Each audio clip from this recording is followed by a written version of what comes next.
Yeah, it's on. All right.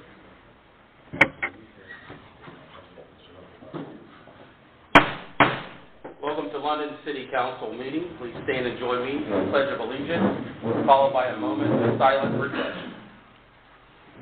Pledge allegiance to the flag of the United States of America and to the republic for which it stands, one nation, under God, indivisible, with liberty and justice for all.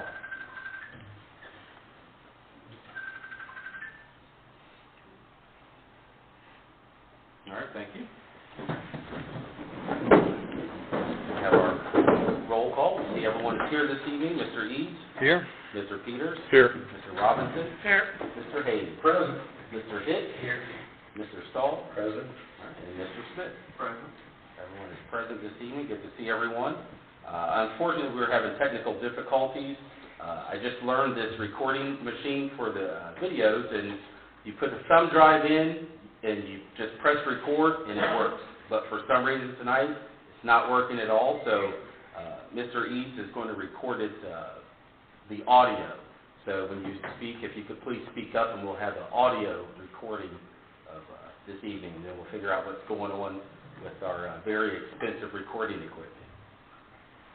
All right, so has everyone had a chance to take a look at the minutes from our last meeting? All right, any changes or corrections? All right, all in favor of approving those minutes, say aye. Aye. Opposed, same sign. All right, minutes carried. On to communications and announcements. We do not have any this evening. And this evening we will actually change the order a little bit. We will start with our city official reports. Thank you, Mr. Comer. And I asked Mr. Comer if we could go first. I know there might be some questions from the audience tonight.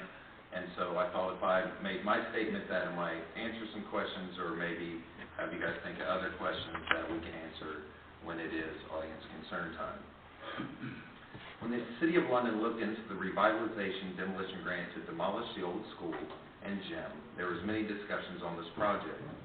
It was brought up not only in City Council meetings, but also City Council committee meetings. My understanding was the City Council felt the building needed to be torn down, and that it was perceived that we would need to come up with a plan on how to build a space for youth athletics.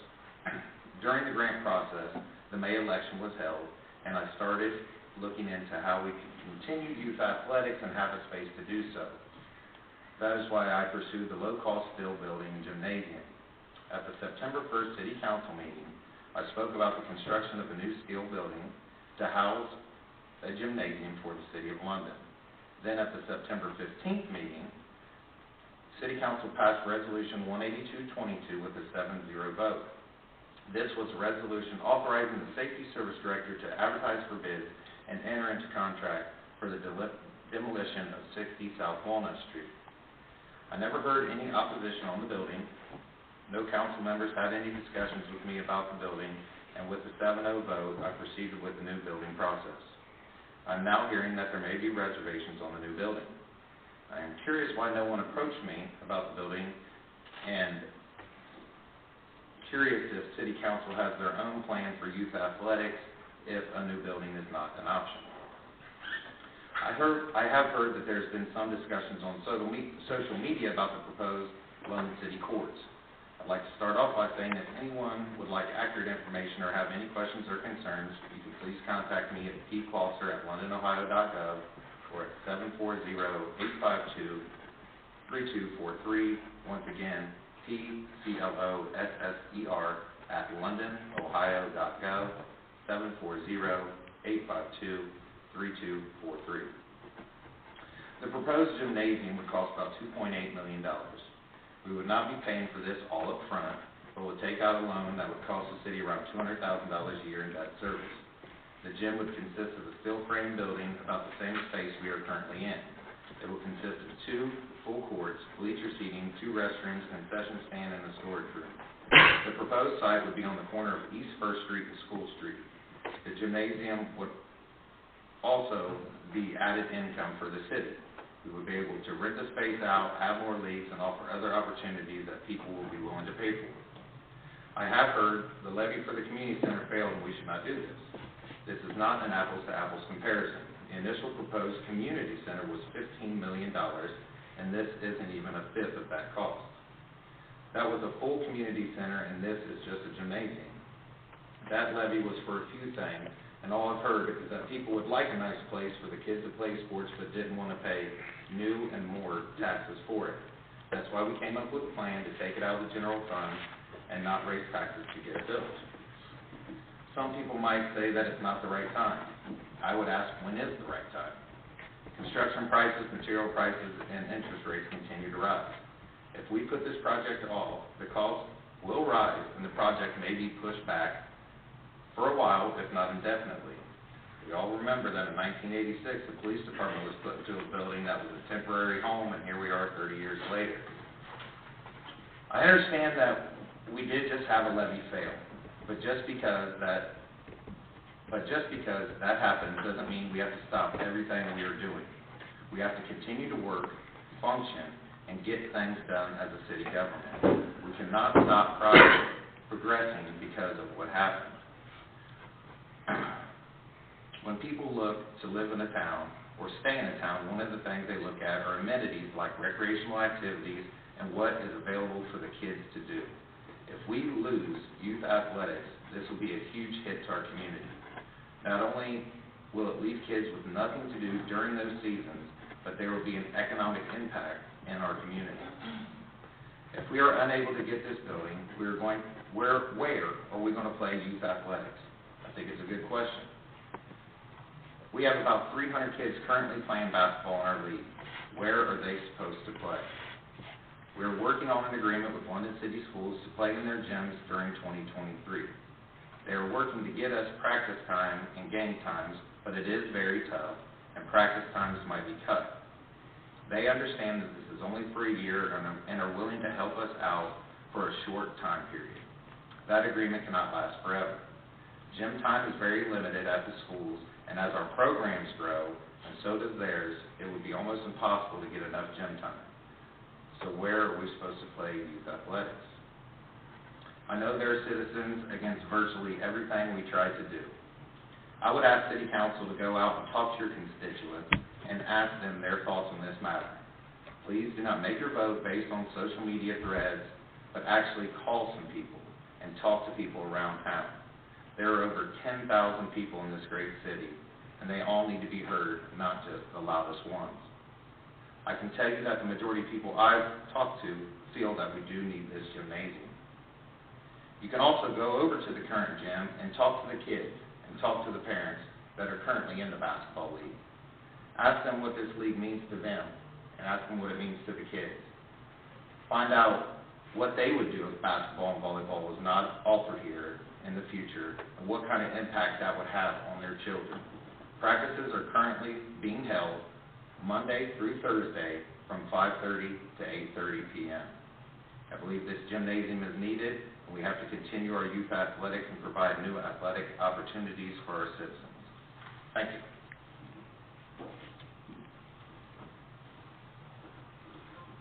Anyone have any discussion behind that? Now, I do have some discussion behind that because I know that once that proposal was set out there, then the community became more aware of it.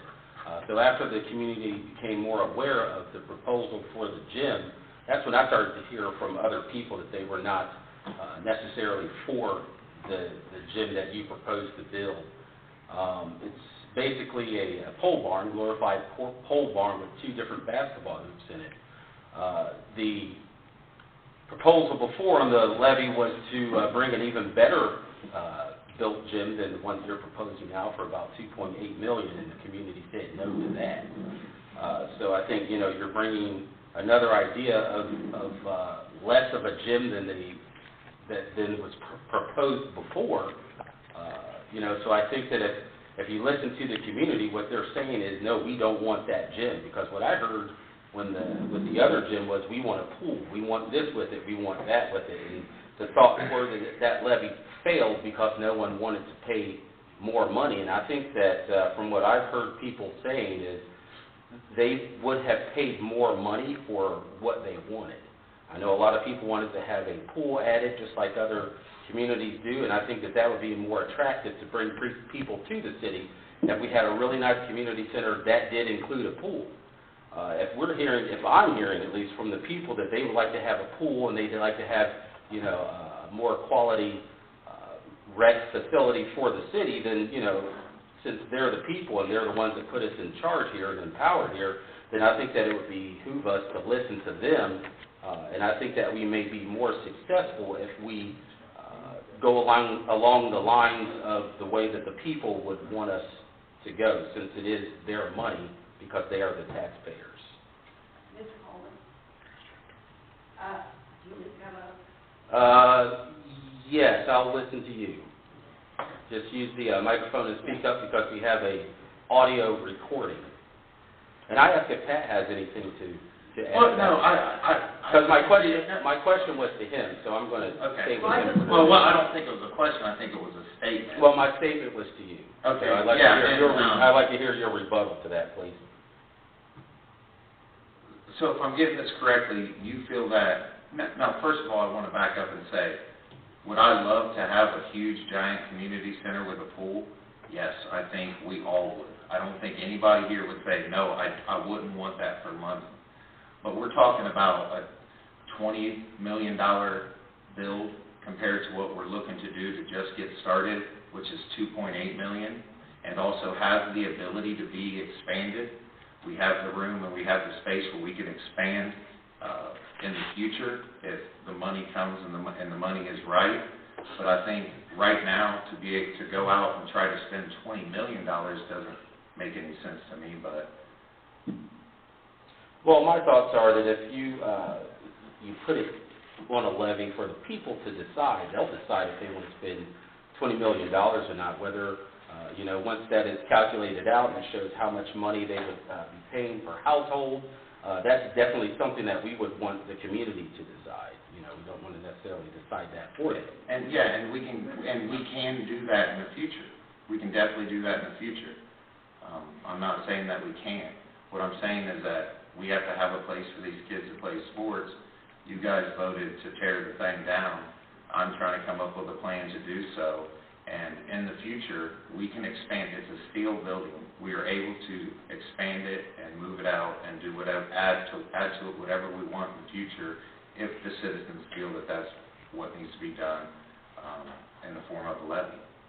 Okay, because what it sounds to me a little bit like is, the community votes no, we don't want this, and they say, okay, you don't want it, well, I'm going to give you this anyway. It's not apples to apples comparison, like I said. We're talking about $15 million. And when people said, the thing I heard was people said, I don't think anybody in here would say, I don't want a nice gym for our kids. At least I would hope not. But what they were saying was, what you're trying to build is pretty big, and maybe right now isn't the new time, and I don't want to pay new taxes for it. Okay, understandable.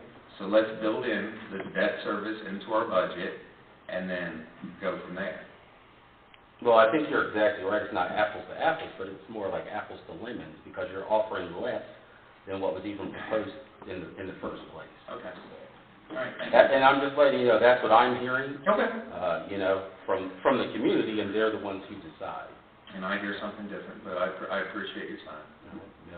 If you're hearing something different than what the community is asking, then it may be time for someone else to start listening to the community.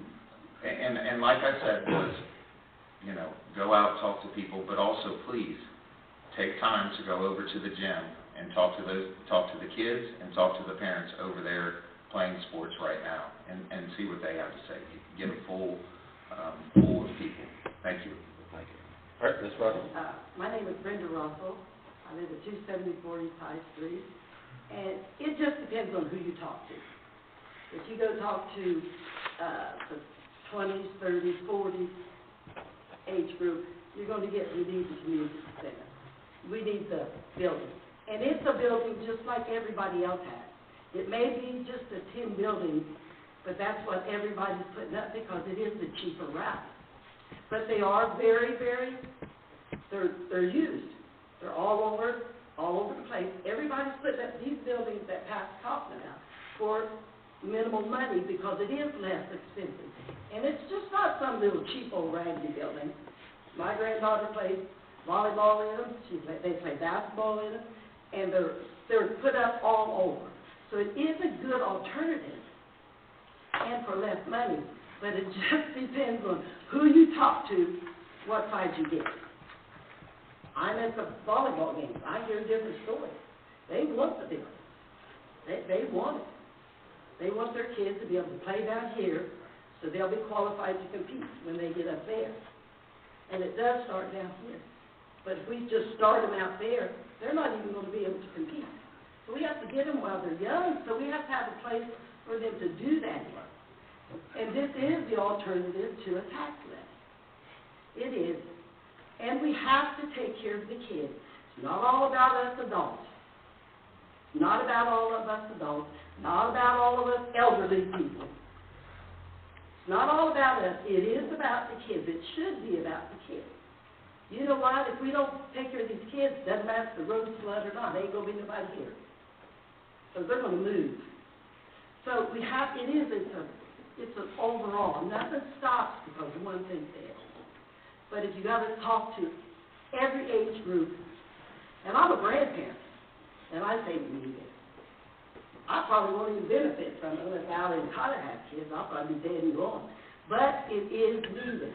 And it is a building that all people are going to. So it's not just some little shanty shack we're putting up. You guys know that. They're good buildings. They're a lot cheaper, a lot less expensive. They don't heat them because you better be wearing your coats and scarves in there because they are really cold. But they get the job done, and they get it done good. And they're all over. It just depends on how fancy you want it to be. Some of them aren't fancy at all, are they? But then some of them have the balconies and the concession stands here and all that. Some of them, you bring your lawn chair in, and that's how you sit. So it is a good alternative. And we do have to take care of the kids, just like we have to take care of the middle age, and just like we have to take care of the senior citizens. Thank you. Mr. Norman?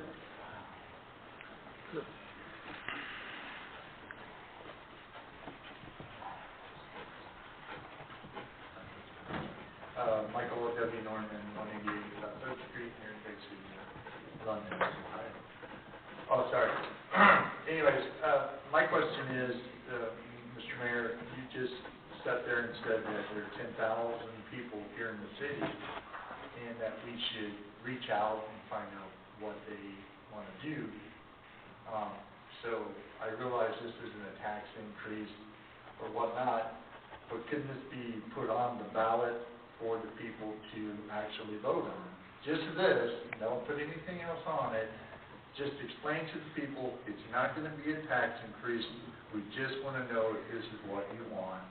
Put it on the ballot, and then problem solved. We'll all know what the people want instead of the few that come to you. Because if I'm a parent and I'm over there in that gym, you're damn right, I want something better. I toured it. I filmed it, toured it. That is the worst building I've ever seen. I'm surprised we have kids in it.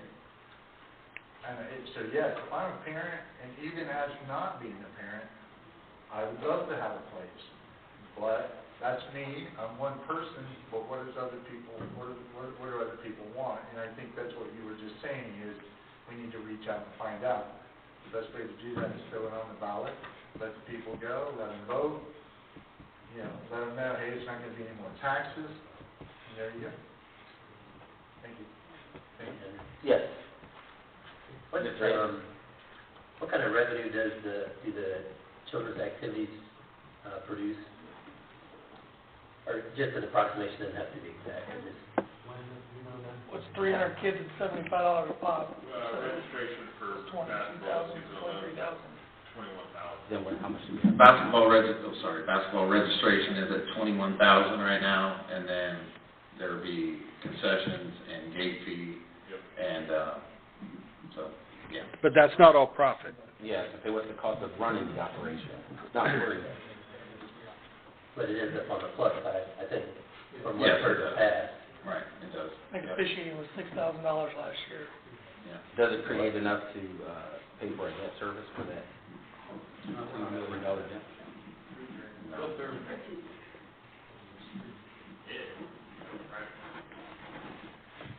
Yes. Yes, as well, but if yours has to deal with this, then you can, Mine specifically about. oh yeah, then you can come on up now. And just want to, please speak clearly in the microphone because we're recording it audio. Thank you. My name is Andrea Dillion. I live at 66 East Fifth Street, London.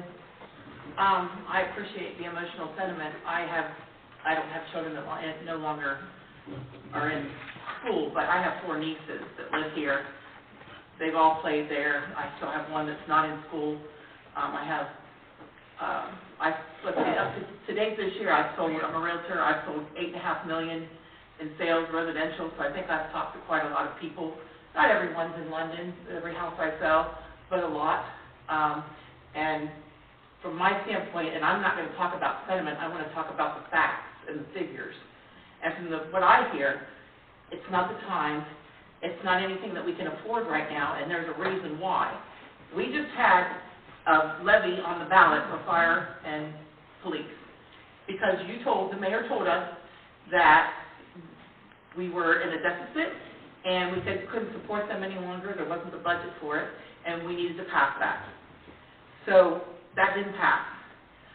So now you're asking for a 30-year bond. The interest is going to not to exceed 7% interest. I know a couple lenders. I checked the bond markets today. I know the municipalities get a discount. 7% is probably going to be what you're going to get.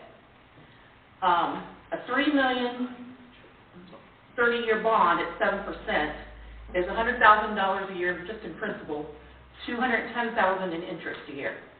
At a minimum, you're adding $310,000 a year into the budget that has to come out. Now, if you do the equal debt service, meaning if you pay on it for a while and it comes down, we're looking at $241,000 a year on the life of the loan, which is 30 years. You just told us we don't have enough for the fire department. The police needs more money. How are we adding $310,000 to the budget when we don't have enough for our safety services? I don't understand how you can add more debt, which it's coming directly from the general fund, and still say that you're not going to lay off police, you're not going to lay off fire, we're going to have enough for the EMS. And you're just saying for the cost of the building. We haven't talked about operation costs, we haven't talked about maintenance, we haven't talked about anybody being there to work it, any salaries.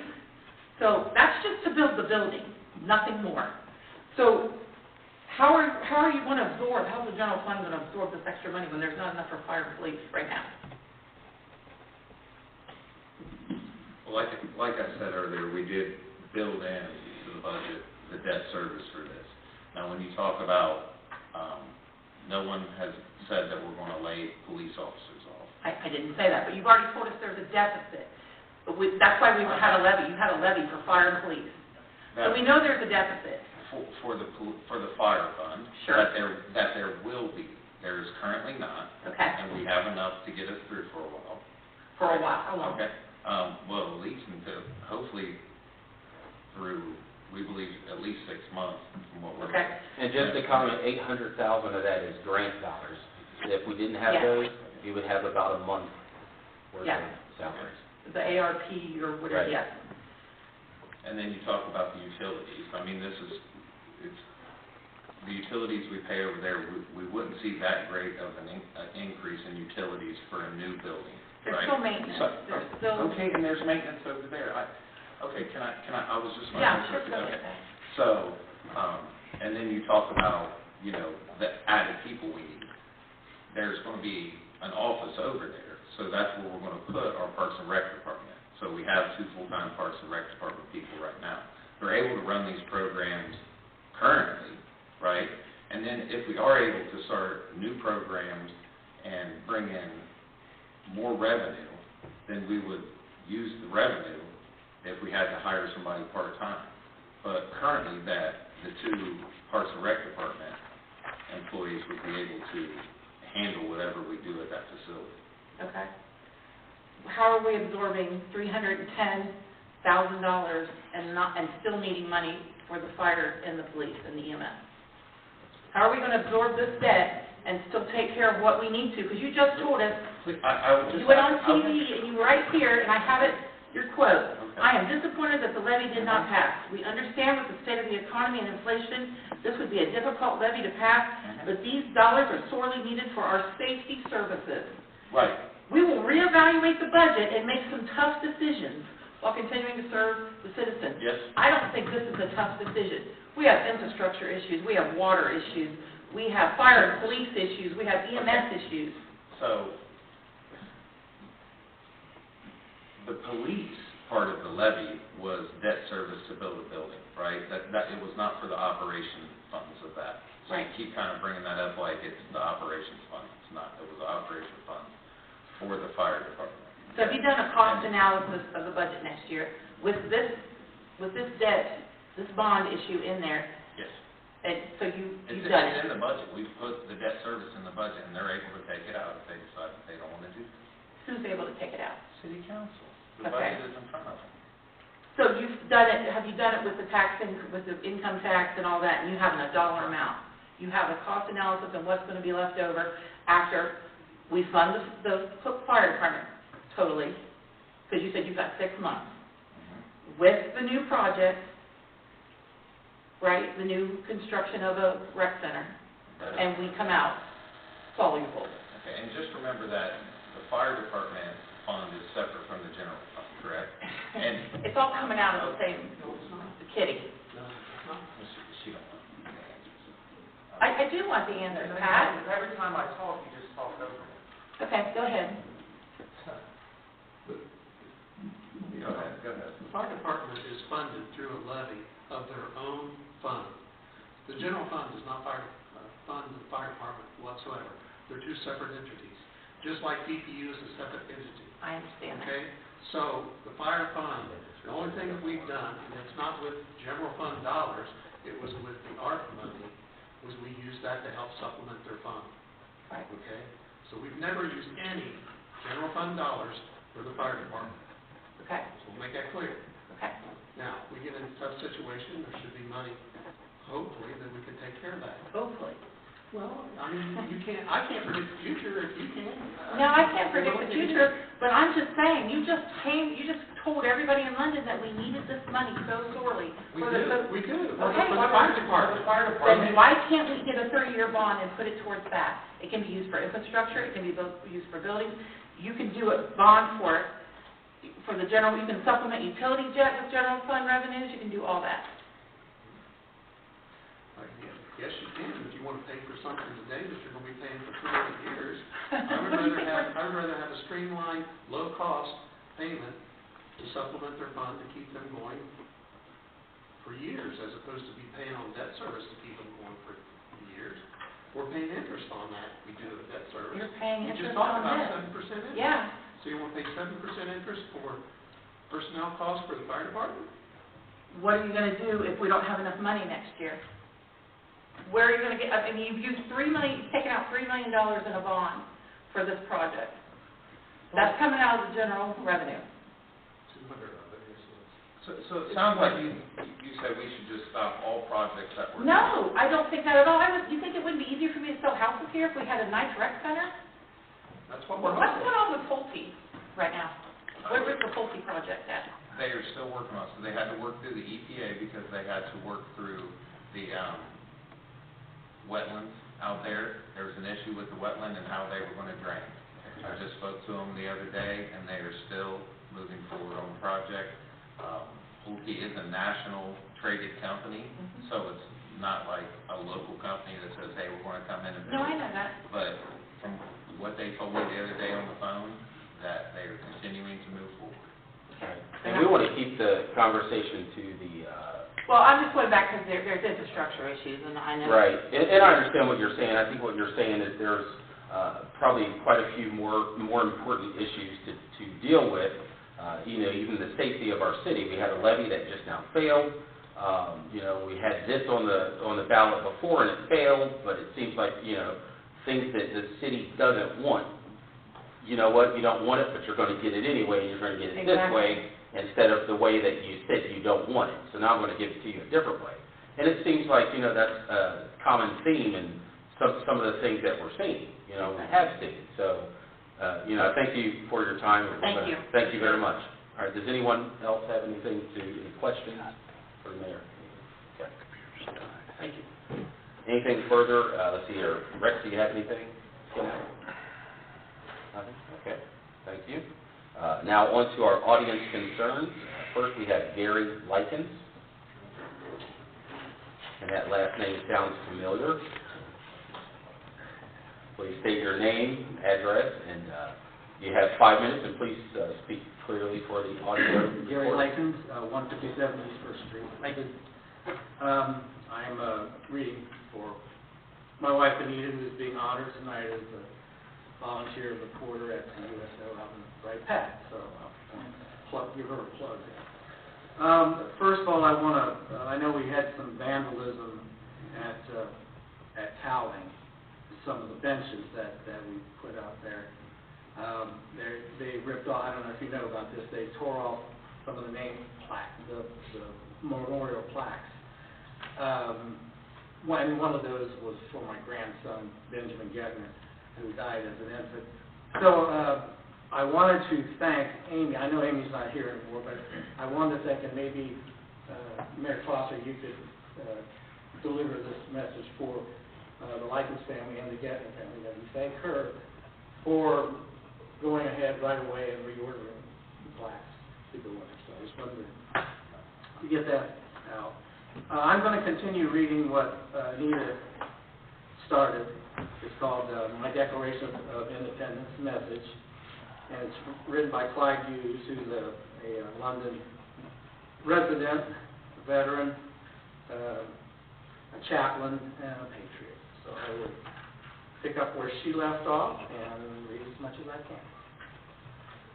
We won't say that the church was the most important cause of the revolution, but that the revolution probably would not have happened without the preachers of the day. The Boston Massacre in 1770 was the result of British taxation on British goods. It should be noted that the first to die was a black man, Crispus Attucks. The Boston Tea Party in 1773 was a protest by the Sons of Liberty against the Stamp Act. As with most governments, the king overreacted with intolerable acts. 4 laws passed by the British Parliament in 1774 put restrictions to town meetings, the right to free assembly. The law which disallowed British soldiers to be tried by Americans, the Sixth Amendment. The Boston Port Act, which shut down Boston Harbor, and the Quartering Act, which required housing of British troops in spite of objections from homeowners. Henceforth, our Fourth Amendment, which forbids this. The Scottish Presbyterians rejected the king's overreach by signing 2 covenants, pledging themselves in their worship and allegiance only to the crown rights of Jesus Christ. Thus they became known as the Scottish Covenanters. They opposed the divine right of kings and taught that limitless sovereignty pertains to God alone. The Christian doctrine of the sovereignty of God and the crown rights of Jesus Christ was prevalent in the minds of many patriots preceding and during the American Revolution and their struggle against King George III. While speaking of the complaints against the crown, Patrick Henry spoke, and it was in a church to the Virginia Assembly. He said, "It is the only way that we can hope to arrive at truth and fulfill the great responsibility which we hold to God and our country. Should I keep back my opinions at such a time through fear of giving offense? I should consider myself as guilty of treason toward my country and of an act of disloyalty toward the majesty of heaven, which I revere above all earthly kings. Are we disposed to be the number of those who, having eyes, see not, having ears, hear not, and things which so nearly concern their temporal salvation? An appeal to arms and to the God of hosts is all that is left us. Sir, we are not weak. If we make proper use of the means which the God of nature hath placed out in our power 3 million of people armed with the holy cause of liberty, and such a country as that which we possess are invincible by any force which our enemy can send against us. Besides, sir, we shall not fight our battles alone. There is a just God who presides over the destinies of nations, and who will raise up friends to fight the battles for us, Almighty God. I know not what course others may take, but as for me, give me liberty or give me death. I think that's a good place to stop. Thank you. Thank you. All right, thank you. All right. Next we have Michael Norman.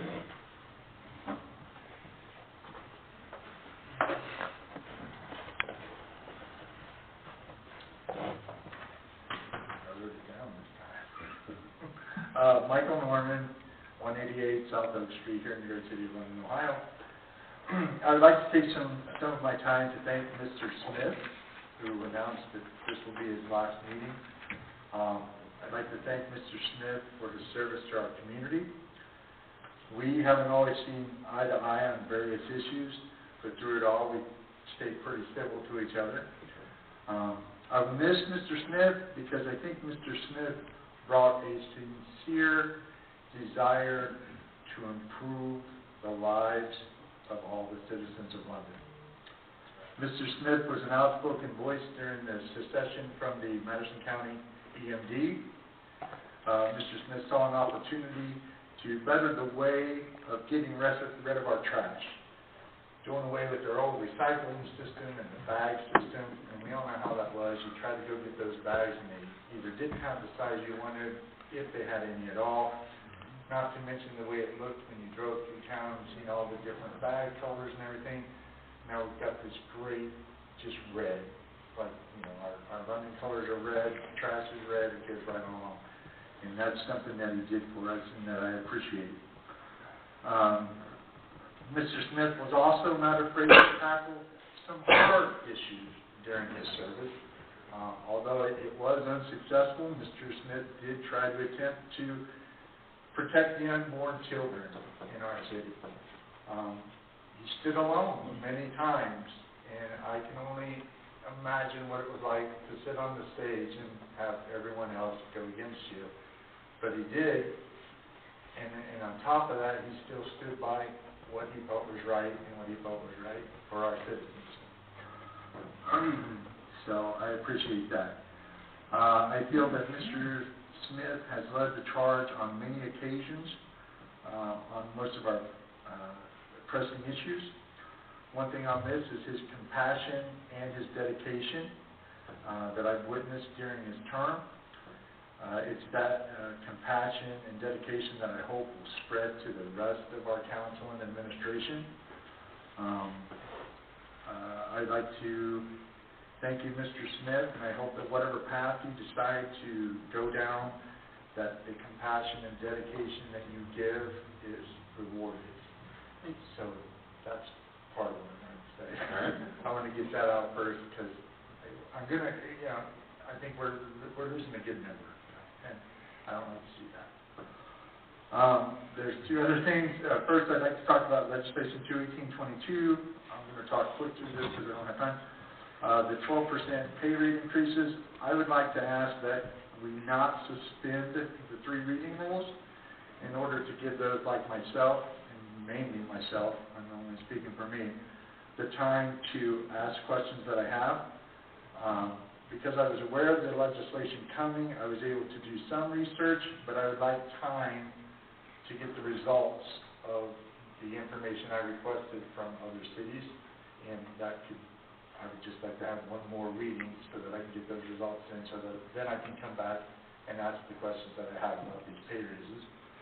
And then legislation 217, coming forth tonight for permission to provide bonds not to exceed $3 million to build a new gymnasium.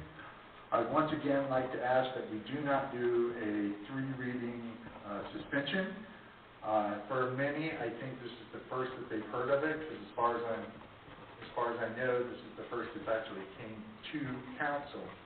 So for some people watching, you know. Or they look up- listening. Or listening, sorry, Yeah. listening. You know, this is the first they've heard from it, so I think they deserve a chance to come and speak. And just like the mayor said, let's hear what the people have to say about it.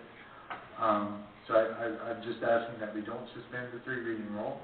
What I'd also like to say is that while I applaud the mayor for being able to offer this to the citizens of London without the need for any tax, I think that's great. I would also have to ask about the timing. If the income tax levy had passed and I knew that my fire funding was going to be properly funded, I'd be totally on board for this. But looking into the unsure future of our fire and EMS, I don't think now is the time to spend money on what could be perceived as a luxury item. Perceived, you know, it doesn't make it actual. We are basically asking for the funds for the amount of about 3 years of the amount needed by the fire and EMS to keep functioning. We are taking a gamble that this next tax levy is even going to pass. We've already been asked 3 times before. One was through a millage, the other 2 was through income tax. We're 0-3. So we have no guarantee that this 4th time is going to do it for us. So I think until I know that the fire and EMS is fully funded, I think this project should be put on hold. Thank you. Okay, thank you. I'd like to just say that neither one of those ordinances have been suspended or passed tonight. And I will be asking for executive session for ordinance 218-22.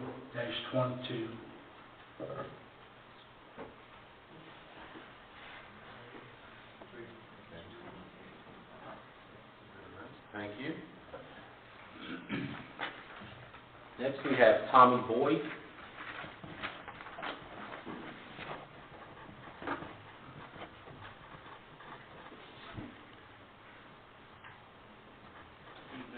Tommy Boyd, 48 North Union Street. Mine kind of goes along with what we've been talking about tonight, but it's more of kind of figuring out how we got to the situation we're at.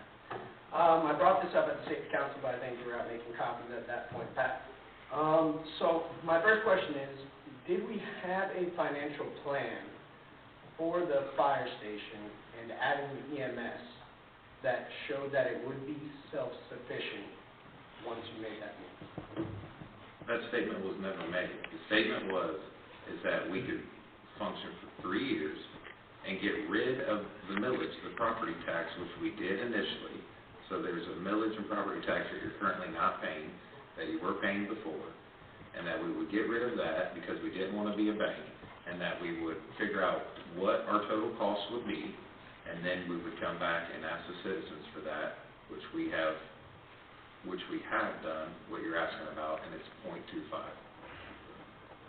Mine's more about the functioning costs. I get that you're talking about the property tax and how that affects us. But I'm saying, as far as the fire station running, did we have something that showed, hey, we know that by 2022, we're going to be going broke? Did you know that we were going to be in the shoes that we're in now? So when we took over EMD, we got rid of the property tax, and we said in 3 years, we would need to come back within 3 years to come back to get the money. The amount of money we need that we figured out is 0.25%. Is that including the out-of-city income tax? It is their budget. It's what we need is 0.25. What we need is 0.25. I think that's your question. What do we need? Okay, so you kind of knew that, hey, yes, we would be where we're at right now. And that was stated many times. Many times that was stated. All right, so my next part, I guess, to go along with it, why wouldn't we have thought, hey, we should have this service covered? This is something that if we're going to make this choice for these 2 departments to be kind of put together over here, don't you think we'd want to think of how the city's going to help on that rather than just say, hey, we know it's going to work for 3 years, and after that, I hope you guys are ready to pay for it? Because that's kind of where it seems like this was set to, if we knew. I don't understand the question. I All right. apologize. I would say that we probably function in some ways very similar to the service that was being provided, and in some ways we were going to function a little bit different. We didn't know what it was going to cost to run the South Station at the time when we took it over. So we took that 3 years to analyze our costs to see what it's going to take to run this program. And we utilized the funds that we got in the acquisition to do that, so that then we would know exactly what, we don't want to overcharge people, we don't want to undercharge and then have to come back in 2 or 3 years and ask for it again. So we took that time to analyze it, to see how much it was going to cost. That's what we've been doing. And then, we have ARP money available to us, so we kind of extended it a little bit further, and then we did take the credit too that helped extend it a little bit further, to put it off until it got to the point where we had to ask the citizens to help support the fire department. And equal to property taxes of what they were paying, in value of properties now, we're probably about in the same amount of cost. Except we're doing it on income tax where everybody shares instead of just property owners. Well, and that would be with getting a police building.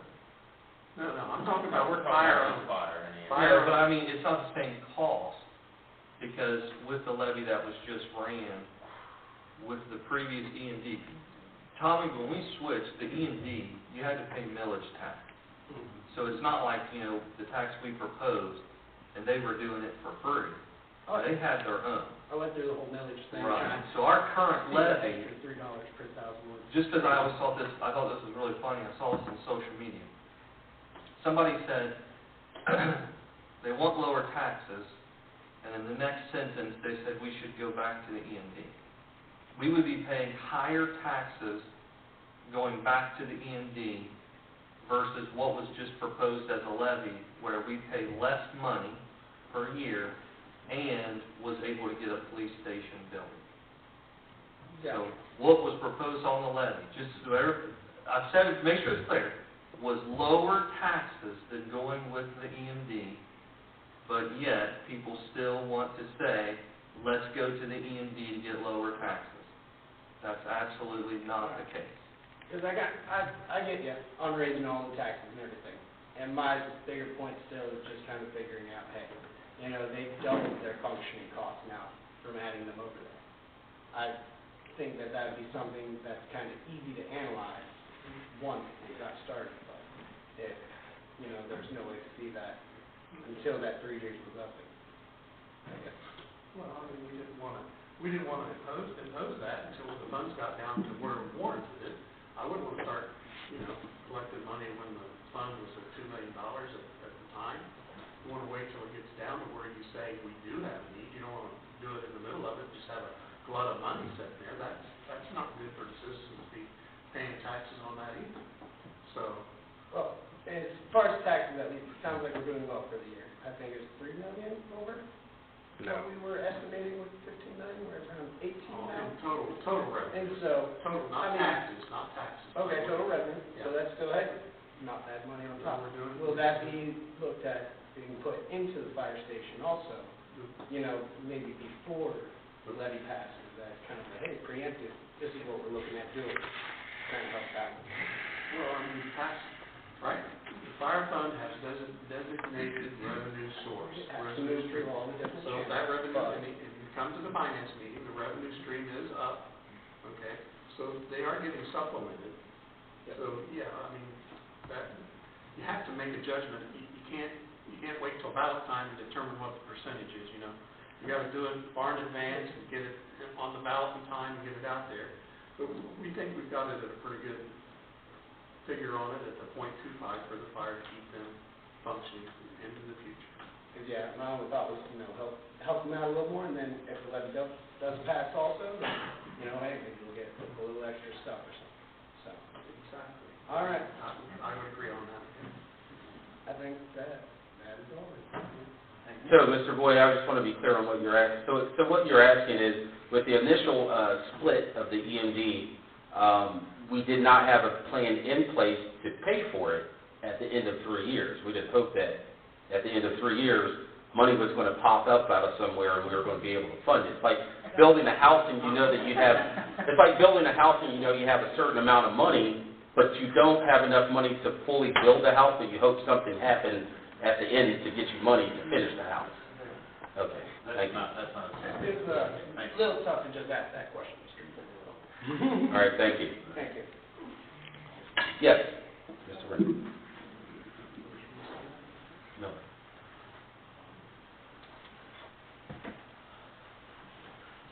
And our video recording is not working magically. It worked the other day, so you press record and it doesn't work, so we have an audio recording, so please speak clearly. My name is Stephen Miller, 225 Jenkinson, and you guys all want the fire levy to pass, right, next May? I assume everybody wants it to happen? Yes, okay.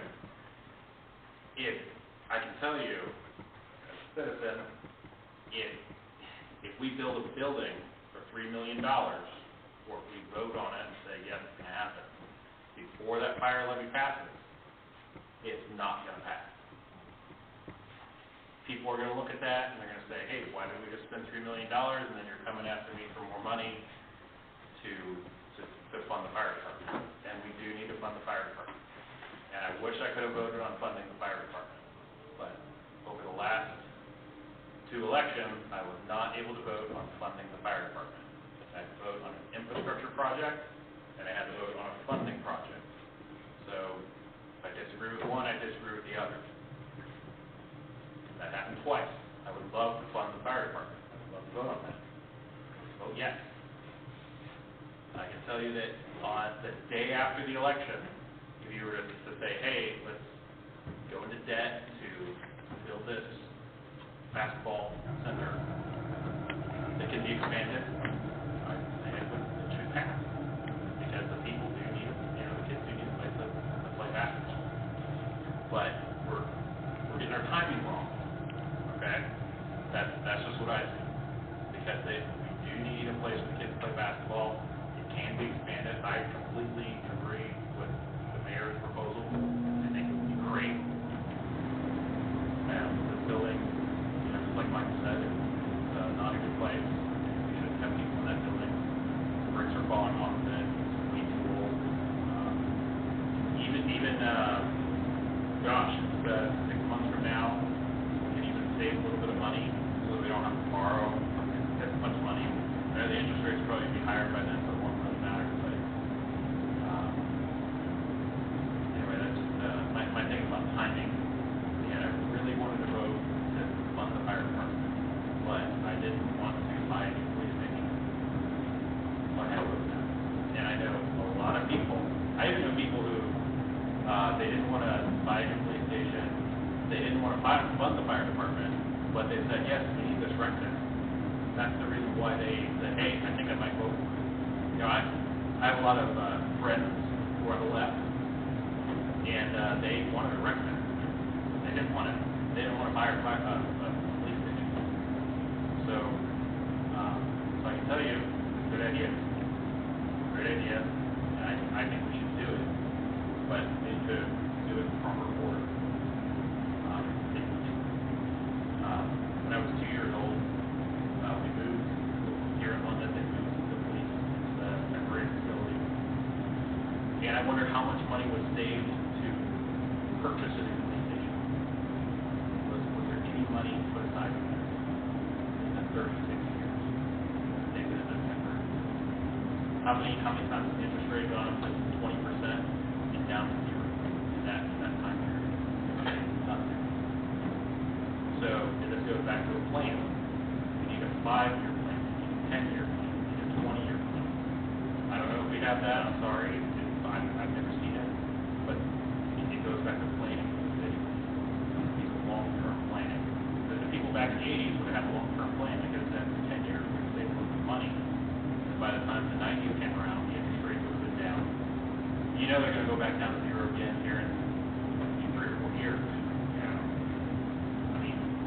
I'll count on it. Anyway, that's all I have to say.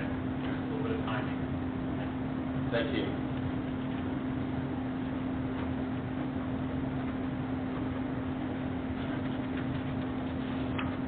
On to our committee reports. We'll begin with Mr. Smith. I have nothing to report. Okay. Stahl? I attended the safety committee meeting on the 9th of November, and I'll read the activities for the fire department and EMS. Departmental EMS training, care of patients suffering smoke inhalation, carbon monoxide exposure, and cyanide exposure from Madison Health. Environmental fire training, pump, street, and lab training, provided EMS for the high school football games. Touch a Truck Fire Safety Talk at St. Patrick's, Fairhaven, and London Elementary. Participated in multiple truck or tree and Halloween festivities. Participated in the breast cancer survivor dinner. And they had 10 new people in the past few months. They've lost 5 full-time people in the past year. Mainly that's people. Columbus is hiring people to pull it from the suburbs. The suburbs are pulling from us, and that's how that's going on. That's all I have. All right, thank you. Mr. Gates? I attended the safety committee meeting also, and I'll read through the police chief's report that he submitted before that meeting. The police are continuing to, their selection process for an open officer position. Most recent testing closed October 26th, and the Civil Service Commission will be meeting to certify them as passing the examination. Officer Michael Warhood will be promoted to the position of sergeant on November 28th at 9 o'clock at the City Hall building. All other public attend. This is the process with London City Schools to finalize selection of a school resource officer. Officer Harrison Combs presented at the London Middle School Career Exploration class. Chief Nickel attended the Madison County Fire Chiefs quarterly meeting and also the Central Ohio District Police Chiefs meeting. Police been without Troop 12 for several weeks due to mechanical problems and part acquisition problems. 2 body camera systems were received, and they're waiting for new system installation. They obtained 3 portable bulletproof shields through funding by the Madison County Prosecutor's Office, and these are vital for response to active shooter events, and the total donated cost was $11,000. They participated in the trick-or-treat event, and trick-or-treat was without any incident. And they're working with the London City Schools and Madison County DNA to conduct a safety drill exercise, which occurred today, 17th at early dismissal from the London City Schools. And our next meeting is December 13th at 5 o'clock in the evening. All right, thank you. Mr. Hayes? I attended both the safety services meeting and the finance meeting. I will give the safety service meeting report. As my colleague, Mr. Hibb, he gave the police report, and Mr. Stahl gave the fire chief's report. I will say under the fire, we have 5 people leaving. 1 is retirement, 4 others have gone to departments that pay more. Under old business, we talked about a constant problem we have here in the city, grass mowing, weed cutting. There's legislation on the agenda tonight to address this. Mr. Stahl will be sponsoring this legislation, which will hopefully remedy this. Also under old business, bids were received for installation of crosswalk equipment at designated crosswalks. Mr. Hitt will be sponsoring legislation tonight to move forward on the installation of said crosswalk equipment. Also discussed right-of-way permits and street opening permits. A word to the wise, get the permits before you start your project. Both permits are online at the city's website. Another word to the wise, call 811 before you start your digging. It might save your life. Also discussed the railroad track situation, especially at Oak Street Crossing. The railroad considers the track going to the Armley plant as an active track. The railroad says it is not a top priority to repair. The railroad also, as of now, has in their budget no hot patch funds. Those crossings are federal property, so it is their call on repairs of such and not the City of London. In other words, we, the city, cannot make repairs on those crossings. There's a lot of confusion about this. Next state meeting, as Mr. Hitt said, Tuesday, December 13th, in the conference room at 5 p.m. Thank you very much. All right, thank you. Mr. Robinson. I don't have much other than the next public service meeting will be December 7th at 6 p.m. In the room behind us. Okay. All right. Mr. Peters? Attended the finance meeting, and we'll be going over that legislation tonight. I also attended the finance meeting, and we'll just leave that as they come up. All right. Thank you. All right, we are on to our old business now. We have several tabled items, and from what I understand, they will continue to be tabled. That's Ordinance 14622, Ordinance 14722, and Ordinance 15122. Out of curiosity, how long do you normally leave things tabled? Well, this... Because these have been on for 5 or 6 months. Yeah, these can continue to be tabled until we motion to take them off the table. Right. So we don't have any new information, so, you know, we can't move forward with them or anything. But we could take them off the table and vote them down because we don't have any more information. Well, I think at this time, we'll just keep them on the table. Okay, I'm curious because Yeah, they've been on for quite a while. Yeah, but I don't think it hurts anything from being tabled because we're not discussing them at all. So I think we'll continue to keep those tabled until we get new developments on those items. On for our third reading, Ordinance 20422, a motion to read by title or number. I make a motion to read by title and number. Second. All right. Ordinance 20422, sponsored by Andy Hitt, an ordinance amending official zoning map. So this is amendment to the zoning from M1 to a PUD, and the area involved is encircled by Cherry Street, East 1st Street, and East High Street, and the railroad tracks. It's over by the football field along Cherry Street, and the plan is to put in storage units, and some of that space is also designated for some other purpose. I don't know what yet. Property owner would decide that. And there's supposed to be a public hearing December 15th. Right. At City Council. Okay. Any further questions on 20422?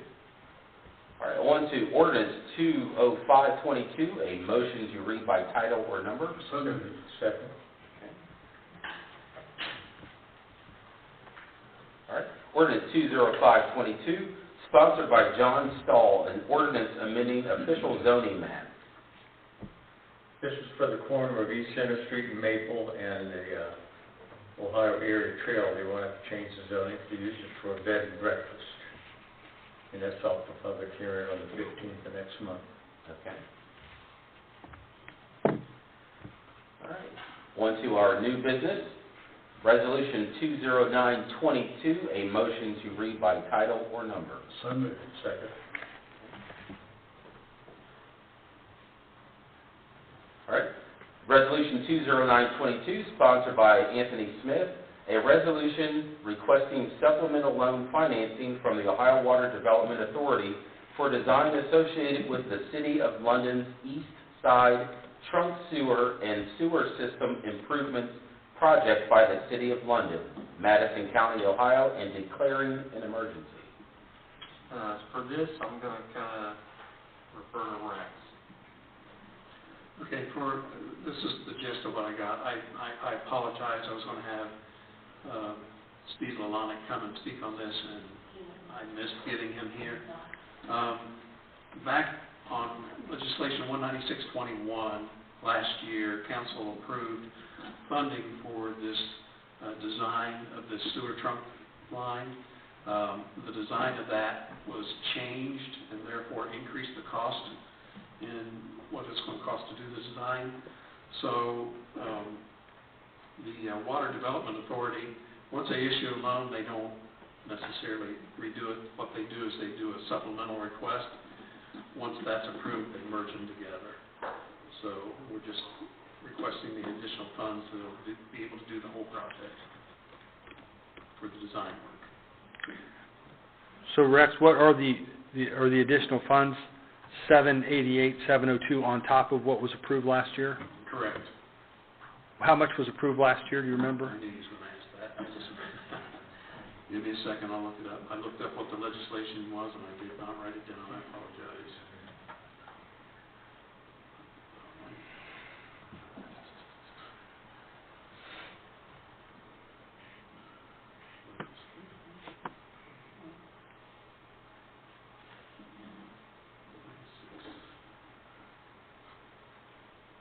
What would we do if we didn't have our cell phones? You guys can look it up. That's what we'll do.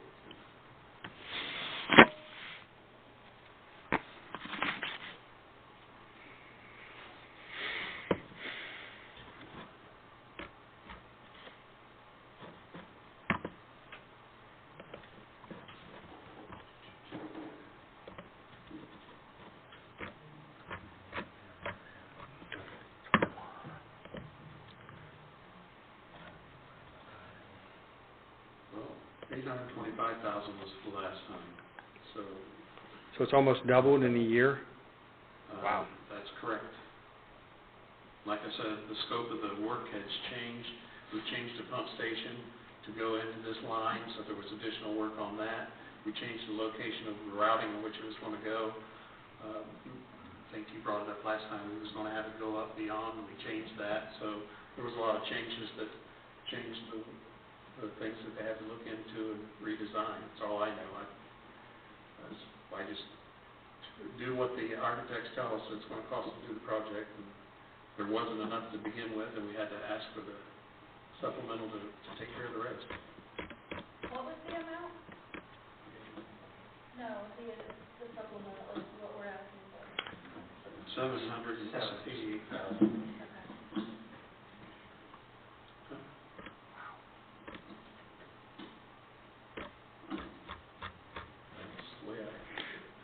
And this is coming out of what funds? This will be coming out of the sewer department's fund.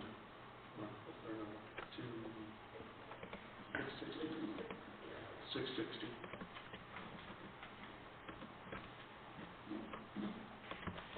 Now, we've been told that the payments would be delayed because I think that when they merge them together, I think they start after a year.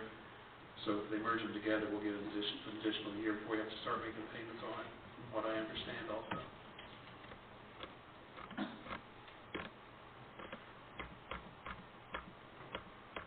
All right, do we have any further questions on 20922? I make a motion we suspend the three reading rule. Second. Okay. Take a roll call on suspension. Mr. Eads? Yes. Mr. Peters? Yes. All right, Mr. Robinson? Yes. All right, Mr. Hayes? Yes. Mr. Hitt? Yes. Mr. Stahl? Yes. All right, Mr. Smith? Yes. Okay. And a motion to adopt? Make a motion to adopt it. Second. Okay.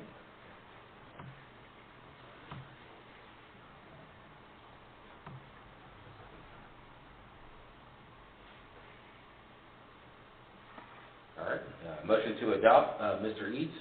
Yes. All right, Mr. Peters? Yes. Mr. Robinson? Yes. Mr. Hayes? Yes. All right, Mr. Hitt? Yes. Mr. Stahl? Yes. All right, Mr. Smith? Yes. All right. 20922 has been adopted. All right, ordinance 21022, a motion to read by title or number. So moved. Second. Okay. This is an ordinance back when the tree commission was. Well, I'm going to read the ordinance. I'm sorry. Ordinance 21022, sponsored by John Stahl, an ordinance declaring the necessity for planting, maintaining, trimming, and removing shade trees in and along the streets of the City of London, estimating the cost thereof, and providing for the levy of special assessment. Back in, I think it was 85 or 86, we first started this, and we got a tree commission, and we needed funds, and at that time, the city wasn't too well off, and they said you have to find your own way to do it. So we found the Ohio Revised Code gave a way to do this. And the only exception to it is you have to do it every 2 years, and we submit it. And it takes the amount of money you want to into the, how much, not population, but the millage of the whole city, and the county auditor does it. All the funds go from the county auditor to the city, and then we write checks off of that. That way it keeps everything safe. And once we do this, she has to fill in, tell us what the amount is. So this needs to go all three readings. Okay. Now, is there any discussion here, is this to, say, like remove overgrown trees and replace them with smaller trees, or what is this? Damaged, bad, or something's in the wrong place or something, remove them, put new ones in, places, and All right, would that include, say, where it's coming through the sidewalk for businesses, to remove those trees as well? Would it be the root system included, or? I'm not getting into that tonight. You'd have to talk to the law director for sure for that. I'm not sure on that. Not sure on that? Okay. But that would be good to know, because I know that's been a big topic about the trees, you know, coming through the sidewalks and some of the businesses and flooding them out. There's one that I know of. Yeah. Okay. Thank you. Any further questions on 21022? All right, 1-2, Resolution 21122, a motion to read by title or number. I make a motion to read by title and number. Second. Okay, Resolution 21122, sponsored by Andy Hitt, a resolution authorizing the Safety Service Director to apply for and accept a grant from the National Police Institute. So this is the grant for Rural Crime Reduction Grant. It doesn't require the City of London to match any kind of funds. It's free money. It would range from $25,000 to $250,000, and this would allow application and acceptance, I believe is what it says, Yep. of that grant money. Okay. So, knowing that grants are kind of timely in nature, I would like to make a motion to suspend the 3 reading rule. Okay. Second it.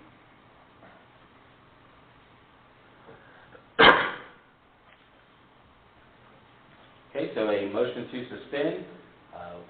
Roll call, we'll have Mr. Eads. Yes. All right, Mr. Peters. Yes. Mr. Robinson. Yes. Mr. It's listening to Mr. Hayes. Yes. All right, Mr. Hitt. Yes. Mr. Stahl. Yes. And Mr. Smith. Yes. Okay, and a motion to adopt. Second. I'll make a motion to adopt. Okay. And then you have the second, Mr. Stahl. Okay. Motion for adoption, Mr. Smith? Yes. All right. Mr. Stahl? Yes. Mr. Hitt? Yes. Mr. Hayes? Yes. Mr. Robinson? Yes. Mr. Peters? Yes. Mr. Eads? Yes. On to ordinance 21222, a motion to read by title or number. So moved. Second. Okay. Ordinance 21222, sponsored by John Stahl, an ordinance amending section 660 of the codified ordinance. As was mentioned, this is an ordinance update. This is for grass cutting in the city, which is a problem in summertime. People let the grass grow and call them, they don't do it. And they want to propose a thing, $75 per visit, if they have something to go out and do it, and just a one-time email for a year to do it. Just So- one notice is all they want. So that's $75 a visit to do the cutting, or that's just a inspection fee? That's an inspection fee. Inspection fee. So they'll be charged whatever they're going to be charged plus $75. Yes. Do we think that's necessary? I mean, Well, the feeling was from the committee that they don't blink an eye when we mow it and send them a bill, they just let it grow again. We talked about, I think in council, Henry chimed in on that too, that it just seems like it's not. It takes a long time, too long. Well, we've also put wording in there that your first notice is your final notice. So if you don't mow it in the specific time, we mow it for you and pay an inspection fee. And then if it gets turned in again, we immediately go mow it. We do not send another notice. You get one notice a year.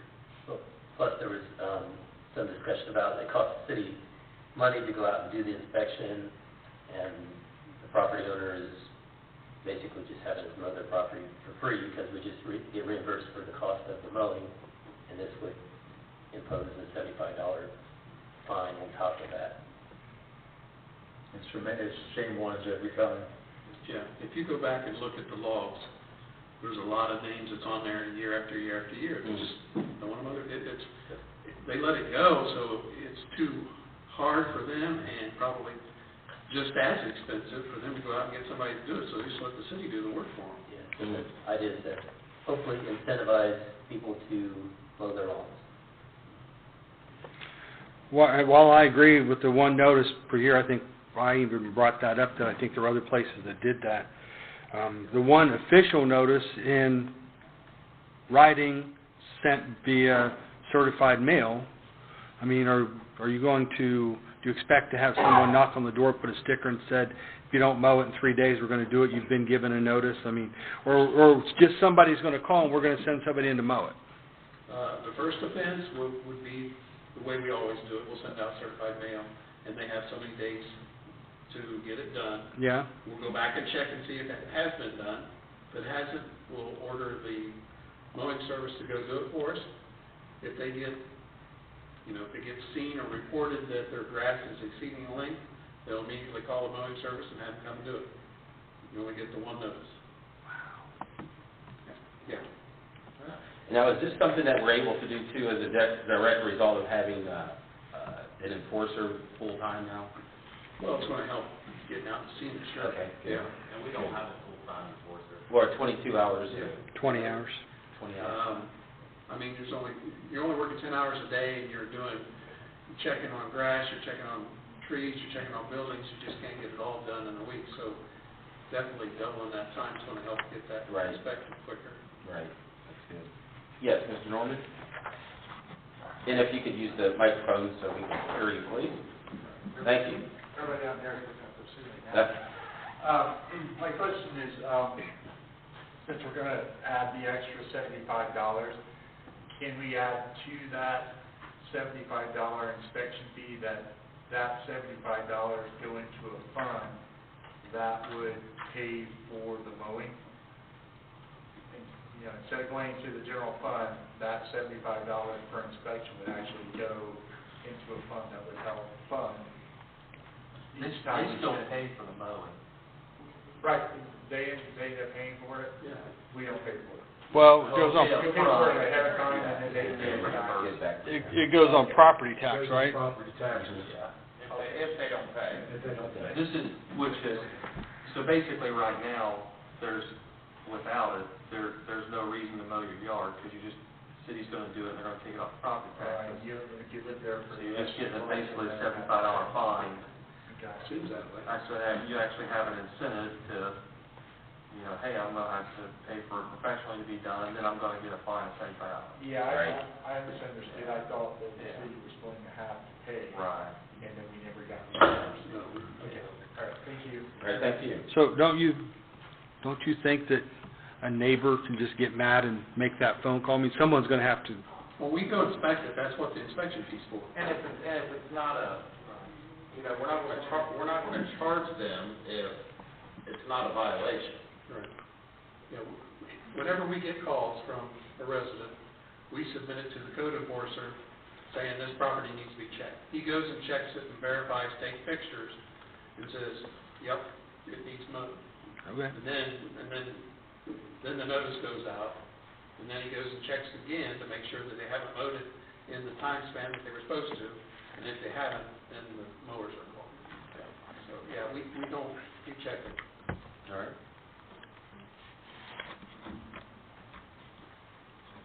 All right, any further discussion? Nothing to do with these? Okay. We'll move on then to Resolution 31322, a motion to read by title or number. So moved. 21322? Yes. 213. 213? Okay. I thought you said Oh, 313. sorry about that. 213. You said you need glasses earlier. I heard that. Well, I have contacts and I can read your credit card 200 miles away, but it's hard to see right in front of me. Okay. So it's Resolution 21322, sponsored by, we got the motion. Sponsored by Andy Hitt, a resolution authorizing the safety director to accept the bid and enter into a contract for the installation of pedestrian crosswalk equipment. So this involves the intersections where lights were taken out.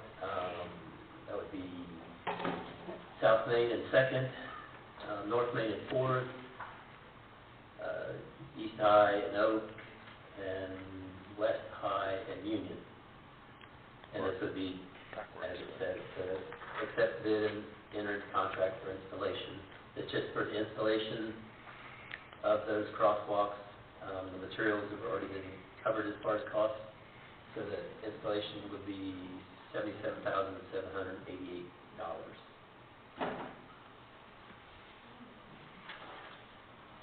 All right, we have Are you able to explain what the crosswalks would be? They would be lit up and have an arm that comes in, is that right?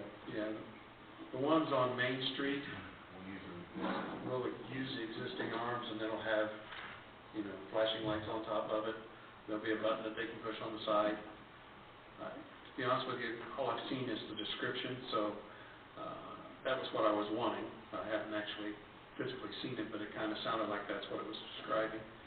And then the ones on High Street, I think we've got to buy, do we get arms? We have to buy arms? Bill, it's like a pole, right? The one on High? The ones on High? Yeah. Yeah, they would be mounted on poles. On the side of the road. And I was able, council gave me permission to go ahead and accept the bid on the equipment for the purchase of the crosswalk equipment because we had an estimate. We didn't have one for the installation, so I put the bid out. Now I've got the numbers, so I'm bringing it back for permission to enter in contract for the installation. any further questions on 21322? Do we know what'll be left in the account after this? Not 100%. We don't have all the bills in on things that he's ordered, so yeah. Okay. Ken was trying to look at a report, she really can't tell by what's on here. I'm going to say,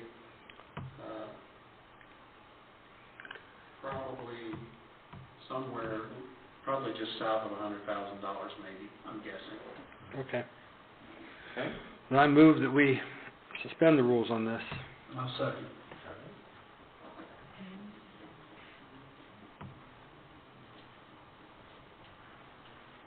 All right.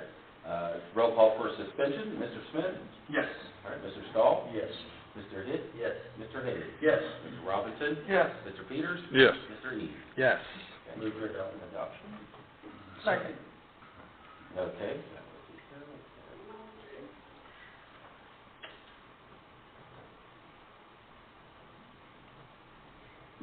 All right. For adoption, we have Mr. Eads, Yes. Mr. Peters, Yes. Mr. Robinson. Yes. All right. Mr. Hayes, Yes. Mr. Hitt, Yes. Mr. Stahl, Yes. and Mr. Smith. Yes. On to Resolution 21422, a motion to read by title or number. So moved. Second. Resolution 21422, sponsored by Josh Peters, a resolution transferring money. Okay, we need to move some money around to help pay for health insurance for the year. Plan on taking money out from the Special Investigations Safety Search Director to the health insurance line of $4,000.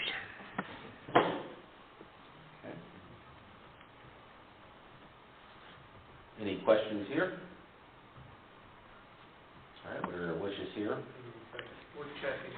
Does that have an emergency on it? Yeah. Yes, it does, and it's $4,000 moving from Special Investigations to the health insurance line. Okay, we don't didn't want to get ahead, we were trying to look it up. I'll make a motion to bypass 3 reading. Second. Motion for suspension, let's see here, we'll do roll call. Mr. Eads? Yes. Mr. Peters? Yes. Ms. Robinson? Yes. Mr. Hayes? Yes. Mr. Hitt? Yes. Mr. Stahl? Yes. All right, Mr. Smith? Yes.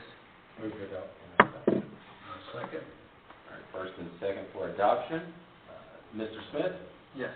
All right, Mr. Stahl? Yes. Mr. Hitt? Yes. Mr. Hayes? Yes. Mr. Robinson? Yes. Peters? Yes. Mr. Eads? Yes. Thank you. 1-2, ordinance 21522, a motion to read by title or number. So moved. Second. Ordinance 21522, sponsored by Josh Peters, an ordinance to make appropriations for current expenses and other expenditures of the City of London, State of Ohio, during the fiscal year ending December 31st, 2023. So this would be the, our budget for 2023. If you haven't gone through it yet, let's see here.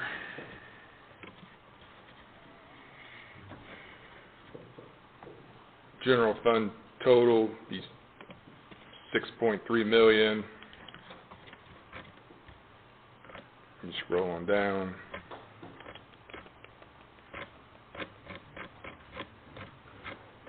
Maybe. Total, 21,824. Yeah, so the grand total for 2023 would be $21,824,452.15.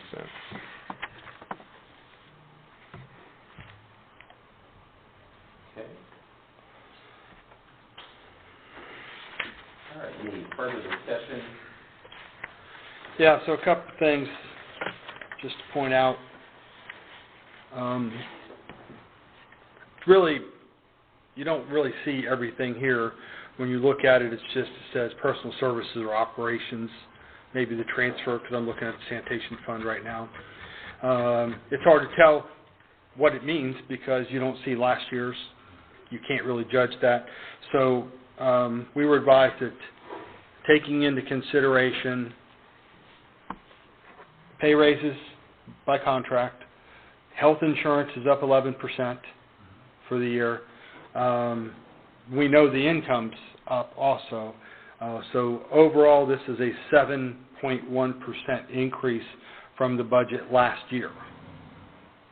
However, I did have someone stop by and ask me today, if we just look at the income based on income tax, I believe, and the general fund budget, they wanted to know how we could sit here and do deficit spending. And I didn't have a great answer for that, right?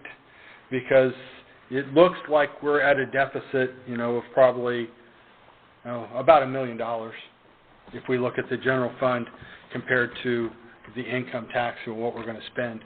So if anyone sitting at that table there would like to explain deficit spending a little bit so maybe we all understand a little bit better. You're asking,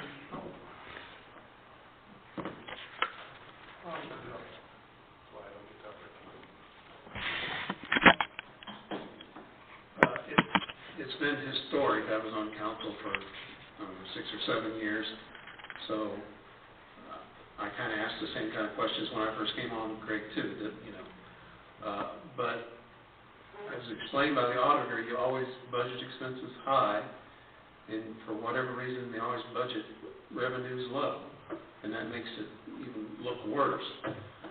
Historically, if you go back and you look at the end of the year, and if you look at the fund balances, you'll see the fund balances are growing. So that tells you that department heads are good managers with their monies. They're not spending all their money that's budgeted, and revenues are coming in and keeping the funds in good shape. One of the reasons that you do deficit spend or do an increase on expenses is if you don't, you'll be probably come mid-year or so, you'll be sitting here doing increasing appropriations every council meeting because you can't budget that tight on expenses, because you have so many things, the variables that'll hit you during the year. So you try to put enough money in there to keep that department funded for the whole year. And then on the revenue side, you basically, I think we kind of budgeted about what we bring in revenues, maybe down to just a little bit. We've historically, the past several years, have brought in more revenues than what we budgeted. So Yeah, so just to add to that, we always have a deficit budget when we pass the budget. For those of you, Josh, you've been up there for a while, you know. Yeah, We always have a deficit budget, but we never deficit spend throughout the year. As long as I've been on council, we haven't ever. Yeah. Me too. Okay, a couple other things. Thank you. I appreciate the input. So maybe the gentleman that stopped by today will understand that a little bit better. Couple other things on this. First of all, the mayor has mentioned that the $200,000 or so that they want to budget for the basketball court is already in this budget. I think it was premature to put it in the budget, but it is in the budget. And the other thing that we really, really have to consider is the fire department, because they had $800,000 or more of the ARP money, they're not at a deficit now. Had they not had that money, they would have been out of money by the end of October, period. I asked the question just so, and I was told this can't work this way. If it were up to me, I would have liked to have seen the money that we're going to need to make the fire department whole for the year set aside, put into their fund so that they know that they are not going to be broke for the year, right? But I was told that if we put the money into that fund, which is a special fund, it could not come out later. So we have to consider that we may have to come up with $500,000 or more out of this budget, whether it's unappropriated, unencumbered, we're going to maybe have to come up with that. If that levy doesn't pass, they're not going to have enough money to get through the year. We're going to have to consider that here. So personally, I would like everybody to take a chance to look this over. Hopefully we're not going to try to suspend the rules. I don't think we should. I think it should, maybe you'll have more questions that you can ask Ken or the mayor or the Safety Service Director or anybody else. So I just wanted to run those things by you and let everybody know that, because that's what came out of finance. Anything to add to that, Josh? Nope. Okay, anyone else? All right, thank you. Moving on to Resolution 21622, a motion to read by title or number. So moved. Second. Resolution 21622, sponsored by Josh Peters, a resolution authorizing the Safety Services Director to enter into contract with Madison County Future, Inc. This is, actually, I'll let Mayor. No, I think this is getting to lease that part of the property. Yeah, so this would be tied in with the gymnasium. So we would be doing the project through the CIC. So you guys ask that you leave all this on until the 15th.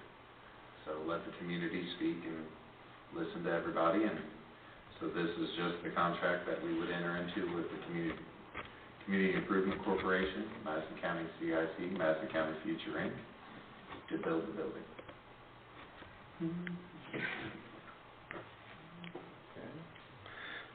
Are we going to have anyone from Madison County Futures, the CIC?